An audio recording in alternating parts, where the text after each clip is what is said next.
Hello and welcome to Dragonflower Gardens. I want to thank all my returning subs. You guys are awesome. And if you're new here, I want to welcome you. We talk about gardening, food preservation, seed saving, wild foraging, medicinal plants, animal husbandry, and agricultural news that affects you. So if that's what you're into, make sure you're subscribed and hit the notification bell so that you'll be notified every time we're dropping a new video. Now let's get into it today. Today I came across a video about power outages and we're going to watch it together. So I came across this video. I want y'all to take a look at it with me. Now I'm not quite sure how to do that shared screen thing. Hadn't got that far yet, but y'all can look over my shoulder. Don't do that in real life. I'll elbow you. Alright, let's take a look.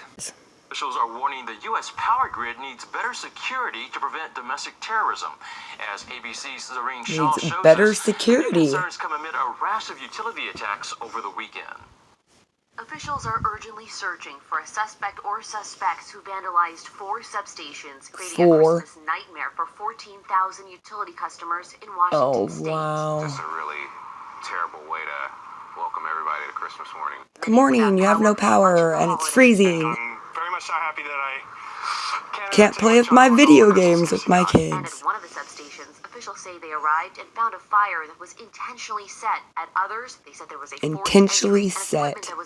Forced entry. Power outage. Authorities say it was clear. Vandalized equipment. Attack on the grid. There have been a slew of other attacks on power stations across the nation. Earlier this month, 2 electrical substations were attacked in North Carolina, knocking out power to 100,000 residents, prompting officials to declare a state of emergency. Authorities say no one has been arrested in the attacks. Wow.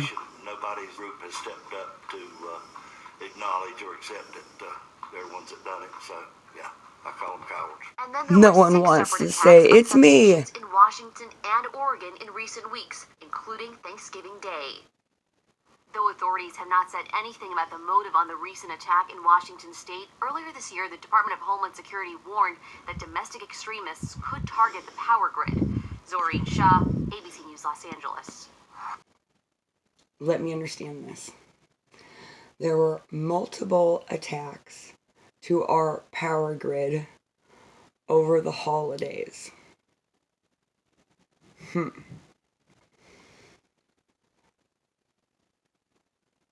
Interesting. They're saying there's vandalism, and it looks like it was purposely done, and they're assuming it was domestic terrorism. Okay. I don't know about all that. Looks fairly deliberate to me. I don't know.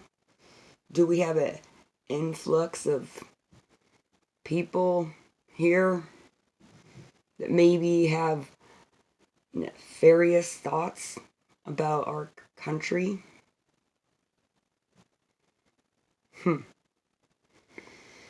There are power outages all over the country that they are correlating to the storm. There's some interesting things that occurred also on the East Coast with their power grid.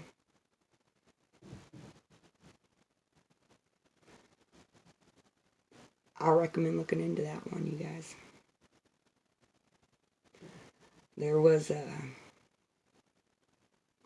1/3 power that was just no longer there, and so they had to do rolling blackout, brownouts. So they're supposed to tell you. They didn't tell those people. They just shut the power off. Okay. Seems to me that they meant to turn all the power off. It seems like it was a deliberate attack to the American, a deliberate attack to our country's power grid. That's what it looks like to me.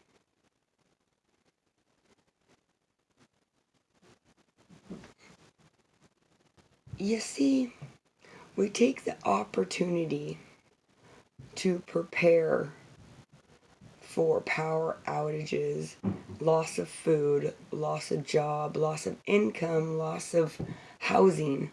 We take the opportunity to prepare for these things because they're inevitable.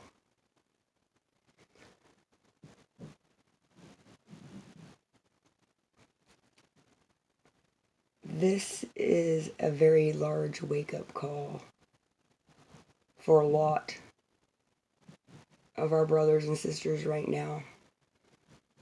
They're seeing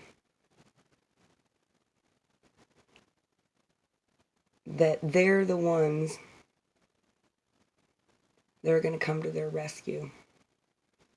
If you're waiting for the government to make sure your power's on, you should probably stop waiting. If you're waiting to make sure that you're fed by the handouts of the government, you have voluntarily accepted slavery because they feed you and you're not supposed to bite the hand that feeds you, right?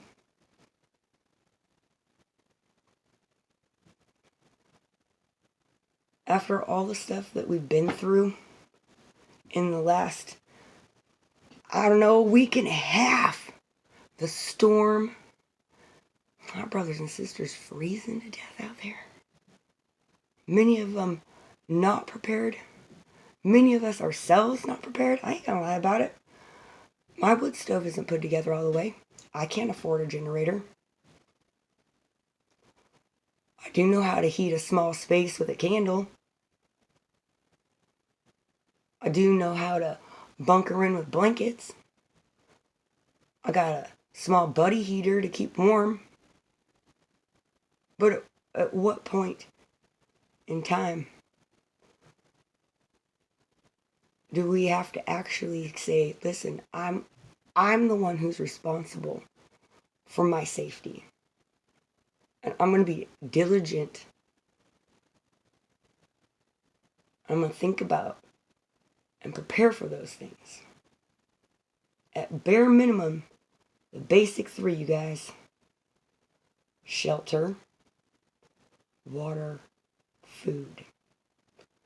I would consider heating and warmth and being out of the elements, not being too hot, not being too cold, shelter. Yeah.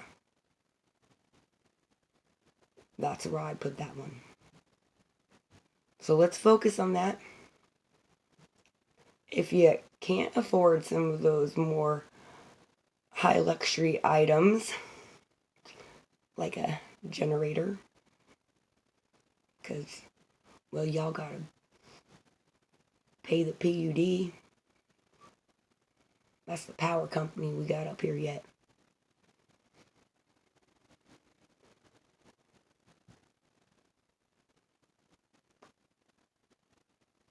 Gonna have to find alternatives. Don't let them sway you. You are going to need prepared. You are going to need to be diligent on your own survival and your family's survival and the survival of your unit, your community, growing food together. Guys, this is the focus for 2023, is building the communities, building on our skills, and making sure that we're prepared, because it is coming. My friends, it's upon us.